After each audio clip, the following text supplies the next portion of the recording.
حمل المشروع التمهيدي للقانون البريد والاتصالات الإلكترونية عدة نقاط طبعها الإيجاب، لكن الاستمرار احتكار اتصالات الجزائر للقطاع قلب المعادلة. التفاصيل في تقرير إيمان عياش. بعد سنوات من العمل بتشريع واحد في قطاع البريد والاتصالات، بات من الضروري تحيين النصوص القانونية المنظمة للقطاع وفقا للمستجدات. هو ما تجسد في مشروع قانون جديد للبريد والاتصالات الإلكترونية. ما جاش في وقته، جا شويه عنده روتار ايكونوميكمون. هاد لا لوا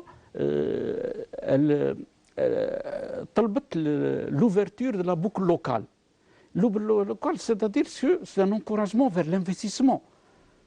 Vers l'investissement. Et la boucle locale, la boucle locale, c'est pour créer une certaine concurrence, pour créer une concurrence vis-à-vis du monopole qu'il y avait avant.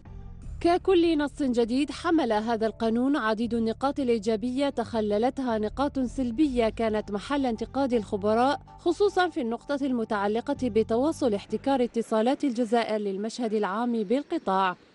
Parce que la loi, elle consacre tout ce qui est extérieur et c'est le monopole d'Algérie Télécom.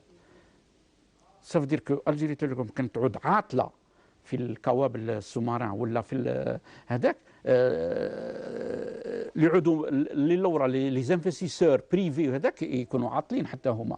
ولا بد ستيت انايا يعني بتاتر السلطات ياخذوا بعين الاعتبار هذا لازم اون دوا كريي اون انتيتي qui dépend de l'État, bien sûr, qui dépend de l'État, une autonome qui gère les câbles sous-marins, qui gère tout ce qui est extérieur.